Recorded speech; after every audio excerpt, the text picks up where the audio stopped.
لیکن مکہ کا فراق اور مکے کی جدائی پر آپ کا اتنا صدمہ تھا آپ کو کہ آپ نے نکلتے ہوئے ایک نظر مکے پر ڈالی اور کہا اے سرزمین مکہ، ہم تمہیں چھوڑنا نہیں چاہتے تھے، لیکن تمہارے باشندوں نے، تمہاری گود میں رہنے والوں نے ہمیں یہاں رہنے نہیں دیا۔ اور جب آپ مدینہ منورہ کے قریب پہنچے، جہاں سے ایک راستہ مکے کی طرف پھوٹتا تھا، تو حضور صلی اللہ علیہ وسلم پر پھر بہت رنج طاری ہوا۔ اللہ تعالیٰ کی طرف سے قرآن مجید کی آیت نازل کی ہوئی کہ اللہ تعالیٰ ان قریب آپ کو اس جگہ لوٹانے والے ہیں، مکہ پھر آپ کے ہاتھ میں آنے والا ہے۔ ایسی محبت حضور نے اپنے وطن سے فرمائی، اور جب آپ مدینہ تشریف لائے تو ٹوٹ کر آپ نے مدینہ سے محبت فرمائی۔ مدینہ کی شکایت کو آپ پسند نہیں فرماتے تھے، مدینہ کے ہر چیز کے لیے، یہاں تک کہ اس کے پیمانوں کے لیے آپ نے دعا فرمائی۔ راوی کہتے ہیں کہ جب حضور سفر سے واپس تشریف لاتے اور احد کی چوٹیوں پر آپ کی نظر پڑتی تو آپ کی سواری کی رفتار تیز ہو جاتی، آپ کا چہرہ خوشی سے کھل اٹھتا۔ حضور نے وطن کی محبت سکھائی ہے، اور ہم اپنے مادر وطن سے محبت کرنے والے لوگ ہیں، لیکن ہماری مجبوری یہ ہے کہ ہم اللہ کے سوا کسی کی عبادت نہیں کر سکتے، ہم رسول کی بھی عبادت نہیں کرتے ہیں۔ ہمیں ماں باپ کا سب سے زیادہ احترام کا حکم دیا گیا ہے، لیکن ہمارے رسول صلی اللہ علیہ وسلم نے ماں کے سامنے بھی جھکنے سے منع فرمایا ہے۔ تو آج ہم سے اس بات کا تقاضا کیا جاتا ہے، آج ہمارے بچوں کا یہ مزاج بنایا جاتا ہے کہ دیکھو یہ اسکول ہے، یہاں سرسوتی جی کی مورتی رکھی ہوئی ہے، یہ علم کی دیوی ہیں، یہ شکشا کی دیوی ہیں، اگر ان پر جل چڑھاؤ گے، اگر ان پر پھول چڑھاؤ گے تو تم کو علم آئے گا، تم اچھی طرح ایگزام لکھ سکو گے، تمہارے مارکس اچھے آئیں گے۔ معصوم بچوں کے ذہن میں یہ بات بٹھانے کی کوشش کی جاتی ہے، دو مالائی کہانیاں ان کو سنائی جاتی ہیں۔ میرے بھائیوں اور بزرگوں، یعنی ہمارے ایمان کا امتحان لیا جا رہا ہے۔ جان کا امتحان تو بہت پہلے سے لیا جا رہا تھا، آزادی کے بعد سے آج تک فسادات میں مسلمانوں کا اتنا خون بہا کہ اگر ایک دریا میں اس کو ملا دیا جاتا تو یقیناً اس کا رنگ بدل جاتا۔ لیکن اب ہمارے ایمان کا امتحان، اب ہمارے ثمرات، ہماری اولاد کا امتحان لیا جاتا ہے کہ ہماری اولاد کو، ہماری اگلی نسلوں کو دین سے ہٹا دیا جائے، ان کو اغوا کر لیا جائے۔ اس آزمائش کے مرحلے میں اس وقت ہیں، اور اس آزمائش سے اس وقت ہم گزر رہے ہیں۔ ان حالات میں ہمیں کیا کرنا چاہیے؟ اللہ تعالیٰ نے فرمایا، اللہ نے اس کا حل بھی بتایا کہ وَبَشِّرِ الصَّابِرِينَ، اس آزمائش کے وقت میں صبر کرنے والوں کو خوشخبری سنا دیجیے۔ یہ صبر کرنے والے کون ہیں؟ الذین اذا اصابتهم مصیبہ قالوا انا للہ وانا الیہ راجعون، جب ان پر کوئی آزمائش آتی ہے، کوئی مصیبت آتی ہے، کسی تکلیف سے وہ گزرتے ہیں تو ان کا قدم پھسلتا نہیں ہے، بلکہ ان کا دل اور مضبوط ہو جاتا ہے کہ ہم تو اللہ کے لیے ہیں، اللہ کی طرف ہمیں لوٹنا ہے، ہم اللہ کی ملکیت ہیں، ہم اللہ کے غلام ہیں۔ اگر اس سے زیادہ بھی آزمائشیں اللہ کی طرف سے آ جائیں تب بھی ہمیں اس پر شکوہ نہیں ہونا چاہیے، اس لیے کہ انا للہ و انا الیہ راجعون،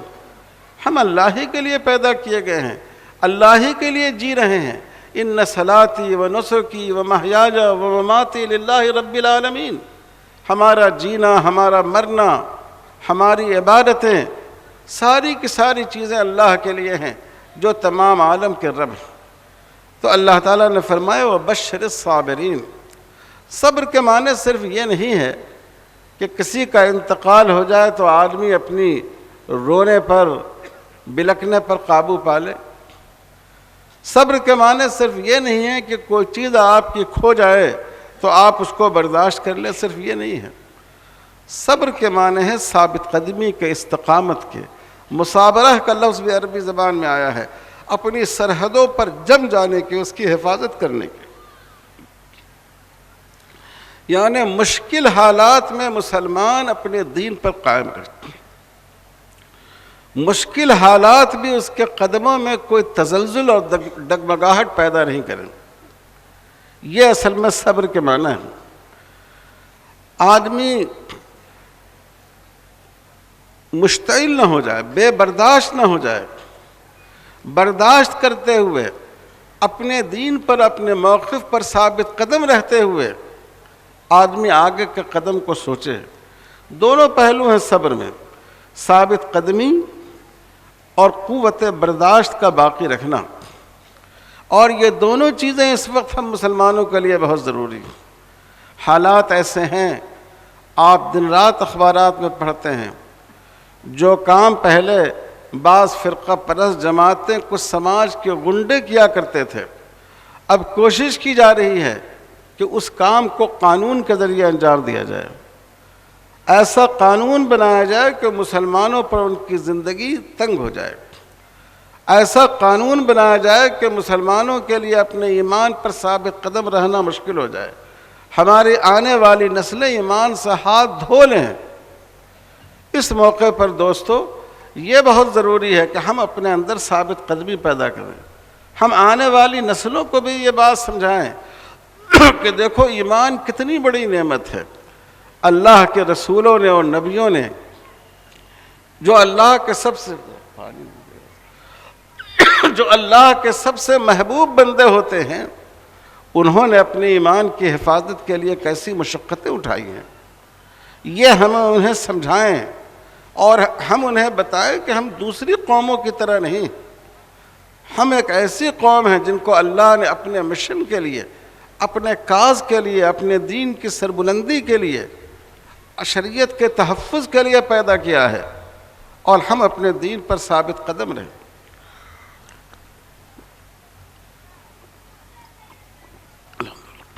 بہت سی جگہ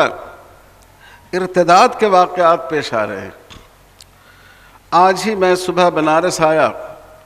اور وہاں کے علماء نے ایک بیٹھک رکھی، اور یہ سن کر بڑا افسوس ہوا کہ مسلمانوں میں شریعت سے بغاوت کا ایک مزاج پیدا ہو رہا ہے۔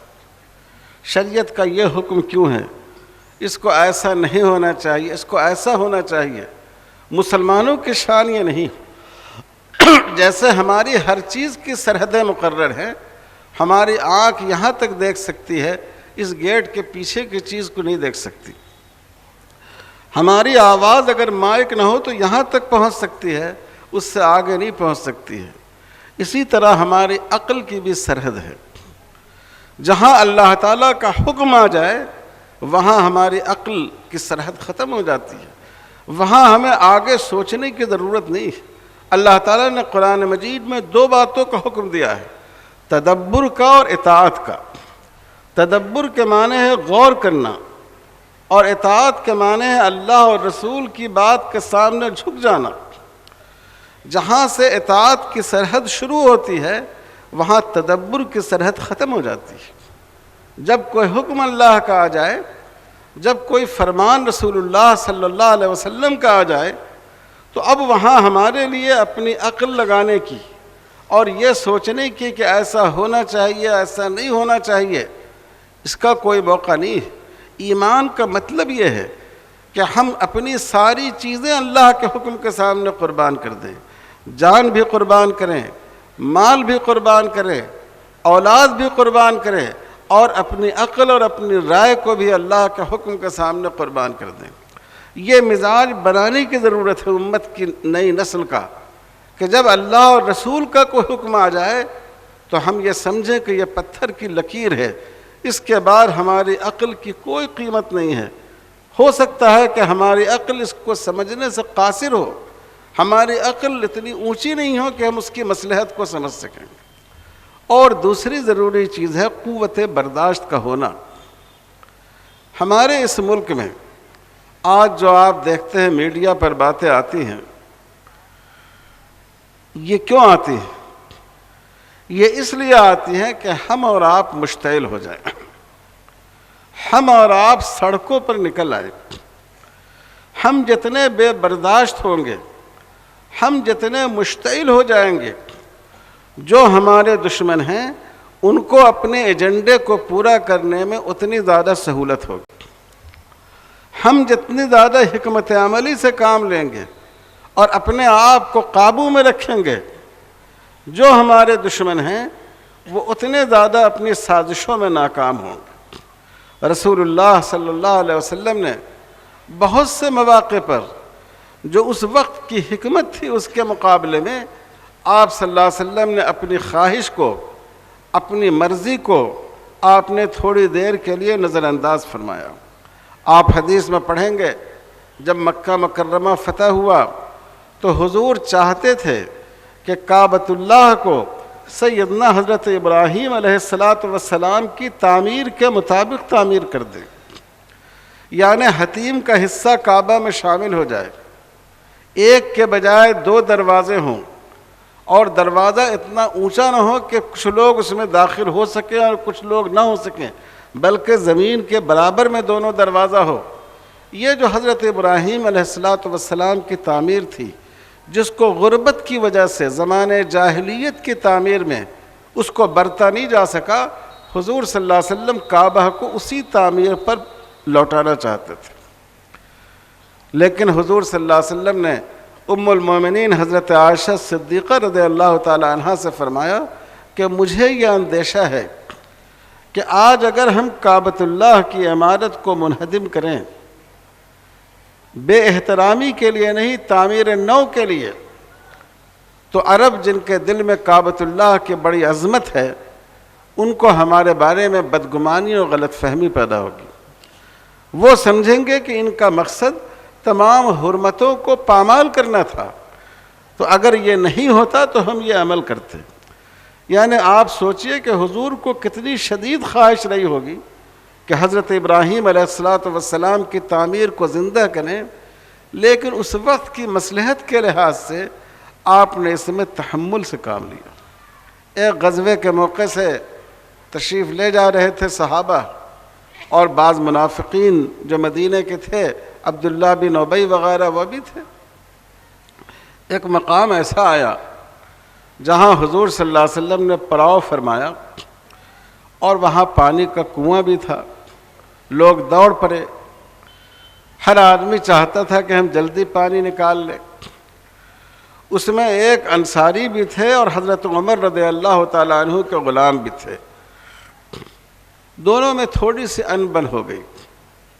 ایک آدھ تھپڑ دونوں نے ایک دوسرے کو لگا دیا۔ جو منافقین تھے بعض، انہوں نے اس کو غلط رنگ دیا، انہوں نے انصار سے کہا کہ دیکھو تمہاری مثال حضور صلی اللہ علیہ وسلم اور ان کے ساتھ مکے سے آنے والے صحابہ کے معاملے میں عربی زبان کے اس محاورے کی ہے کہ سمن کلب کا یا کلو کا، اپنے کتے کو اچھی طرح موٹا کرو کہ وہ تمہیں کو کھا جائے۔ تم نے ان کو اتنی تقویت پہنچائی، رہنے کو گھر دیا، اپنی کھیتیاں ان کو آدھی آدھی دے دی، باغات دے دیے، تم نے اپنی پوری دولت اور پوری دنیا ان کے قدموں میں نچھاور کر دی، اور آج ان کا حوصلہ اتنا بڑھ گیا۔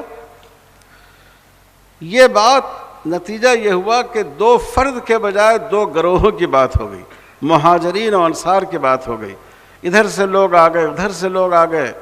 رسول اللہ صلی اللہ علیہ وسلم کو خبر ہوئی، آپ وہاں سے دوڑے ہوئے تشریف لائے، آپ نے لوگوں کو سمجھایا اور فرمایا کہ میں تمہارے درمیان موجود ہوں، اور ابھی سے تم نے جاہلیت کے نعرے لگانے شروع کر دیے، عصبیت جاہلیہ کا مظاہرہ کرنا شروع کر دیا۔ صحابہ فوراً متنبہ ہو گئے، ان کے دل صاف ہوتے تھے، ابرہم قلوبا وعامقہم علما واقلہم تکلفا، دل کے بالکل پاک، علم میں گہرائی لیے ہوئے اور زندگی میں بہت سادہ۔ لیکن یہ جو منافق عبداللہ بن ابی نے جو یہ صورتحال پیدا کر دی، تو ایک نوجوان انصاری صحابی تھے، انہوں نے جا کر رسول اللہ صلی اللہ علیہ وسلم سے یہ بات نقل کر دی۔ حضرت عمر رضی اللہ تعالیٰ عنہ وہی موجود تھے، اور اللہ نے حضرت عمر رضی اللہ تعالیٰ عنہ کو حق کا ایک عجب جوش عطا فرمایا تھا۔ حضرت عمر نے عرض کیا، اللہ کے رسول ہمیں اجازت دیجئے، اضرب عنق ھذا المنافق، کہ میں اس منافق کی گردن اتار دوں، اس نے مسلمانوں میں اتنا بڑا فتنہ پیدا کر دیا۔ حضور صلی اللہ علیہ وسلم نے منع فرمایا، کہا میں ایسا حکم نہیں دے سکتا، حالانکہ میں جانتا ہوں کہ وہ شخص اندر سے مسلمان نہیں ہے، لیکن اگر میں ایسا حکم دوں گا تو لوگوں میں یہ میسج جائے گا کہ یہ پہلے دوسروں سے لڑتے تھے اور اب اپنے ساتھیوں کو قتل کرا رہے ہیں۔ بات آئی گئی ہو گئی۔ ایک وقت ایسا آیا کہ جب حضرت عبداللہ بن ابی کے صاحبزادے، ان کا نام بھی عبداللہ تھا، حضرت عبداللہ رضی اللہ تعالیٰ عنہ، یہ مخلص مسلمان تھے، یہ حضور صلی اللہ علیہ وسلم کی خدمت میں حاضر ہوئے۔ عرض کیا اللہ کے رسول، مدینے میں یہ چرچا ہے اور میں نے یہ بات سنی ہے کہ آپ میرے منافق باپ عبداللہ بن ابی کے قتل کا حکم دینے والے ہیں۔ اگر واقعی آپ ایسا حکم دینے والے ہیں تو میری مجبوری یہ ہے کہ مجھے اپنے باپ سے ایک فطری رشتے کی بنا پر بڑی محبت ہے۔ اگر آپ کسی اور مسلمان کو اس کا حکم دیں گے اور وہ اس کی تعمیل کرے گا تو ہمیں اندیشہ ہے کہ کہیں ہم شدت جذبات میں ہم اس کے قتل کے مرتکب نہ ہو جائیں، ایک منافق کی وجہ سے ایک مسلمان کا قتل نہ ہو جائے۔ لہذا اگر واقعی آپ کا یہ ارادہ ہے، آپ نے یہ فیصلہ فرمایا ہے اور فرمایا ہے تو بجا فرمایا ہے، تو آپ ہمیں حکم دیجئے، میں اپنے اس منافق باپ کا سر قلم کر کے آپ کے قدموں میں لا کر رکھتا ہوں۔ رسول اللہ صلی اللہ علیہ وسلم نے ان کو منع فرما دیا اور سیدنا حضرت عمر فاروق رضی اللہ تعالیٰ عنہ کو بلایا اور فرمایا کہ دیکھو تم نے اس وقت یہ بات کہی تھی، اگر اس وقت ہم یہ حکم دیتے تو بہت سے مخلص انصار، ان کے دل میں بھی یہ بدگمانی پیدا ہوتی کہ ہمارے سردار کے ساتھ یہ معاملہ کیا گیا، کیونکہ لوگ اس کے نفاق سے پوری طرح واقف نہیں تھے۔ اور آج یہ صورتحال ہے کہ ان کے بیٹے خود ان کا سر قلم کر کے لا کے رکھنے کو تیار ہیں۔ تو سیدنا حضرت عمر رضی اللہ تعالیٰ عنہ نے عرض کیا، بارک اللہ فی رائے رسولہ، اللہ نے اپنے رسول صلی اللہ علیہ وسلم کی رائے میں برکت رکھی، اس میں نفع رکھا ہے، اس میں فائدہ رکھا ہے۔ یعنی حضور صلی اللہ علیہ وسلم کا تحمل دیکھیے، ایک ایسا شخص جو حضور کا استہزاء کیا کرتا تھا، جو حضور صلی اللہ علیہ وسلم کو تکلیف پہنچانے میں کوئی کسر نہیں چھوڑتا تھا، یہاں تک کہ جس نے ہم سب کی ماں حضرت عائشہ صدیقہ رضی اللہ تعالی عنہ ان کے کردار پر انگلی اٹھائی اور لوگوں میں غلط فہمی پیدا کی، لیکن حضور صلی اللہ علیہ وسلم نے مصلحت کی وجہ سے اس وقت کے حالات کی رعایت کرتے ہوئے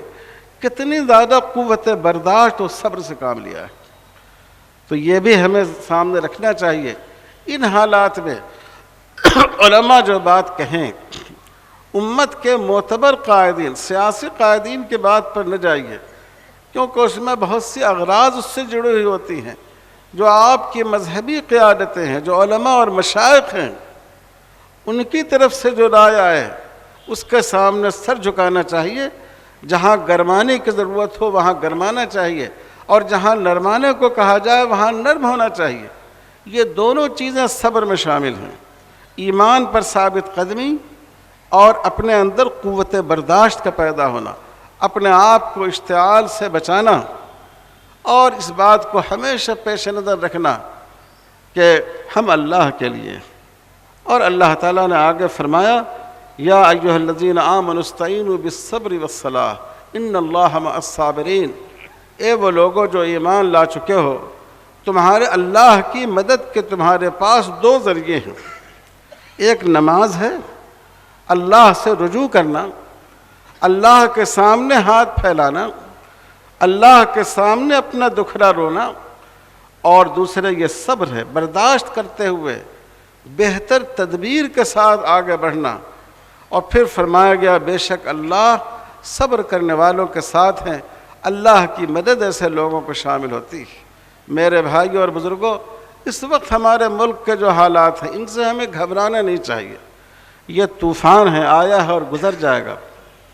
یہ ایک سیلاب ہے، اس کو ٹھہراؤ نہیں ہے، اس کے مقدر میں ہے کہ یہ بہہ کر آگے چلا جائے۔ لیکن اگر ہم نے ثابت قدمی سے کام لیا تو انشاءاللہ اسی سرزمین میں جس کا چپا چپا ہمارے بزرگوں کے وضو کے پانی سے کی تراوٹیں جس کے اندر موجود ہیں، جس کے اندر پنہاں ہیں، ہم اسی سرزمین میں اپنے ایمان کے ساتھ، اپنے دین اور شریعت کے ساتھ، رسول اللہ صلی اللہ علیہ وسلم کے تعلق کے ساتھ اور حضور صلی اللہ علیہ وسلم کی ایک ایک سنت کے ساتھ انشاءاللہ ہم اسی سرزمین میں زندہ رہیں گے۔ یہ ہمارے مدرسے، یہ ہماری خانقاہیں، یہ علم و معرفت کے مراکز انشاءاللہ جب تک یہ اس ملک میں موجود ہیں، کوئی شخص ہم سے ہمارے ایمان کا سودا نہیں کر سکتا اگر ہم ثابت قدمی کا ثبوت دیں، اگر ہم حکمت کا ثبوت دیں، اور اگر ہم اپنے حقیقی بہیخواہوں اور ہمدردوں ان کی رائے پر اور ان کے مشورے پر اپنے آپ کو قائم رکھیں۔ اللہ تعالی ہم سب کو توفیق عطا فرمائے اور اس ملک کا رشتہ ہمیشہ جناب محمد الرسول اللہ صلی اللہ علیہ وسلم کے دامن النبوت سے باقی رہے۔ وصلی اللہ علی خیر خلقہ محمد وعلی آلہ وصحبہ اجمعین والحمد للہ رب العالمین۔ مولانا خالد سیف اللہ صاحب رحمانی دا برکاتہم نے ہمارے اور آپ کے سامنے ایسی قیمتی باتیں کی ہیں، اگر ہم ان باتوں پہ عمل کر لیں اور اس کو اپنے دوستوں تک اور لوگوں تک پہنچائیں تو انشاءاللہ اس کے ذریعے سے بہت کافی نفع ہوگا اور ہر درجہ سدھار ہوگا۔ اب اس کے بعد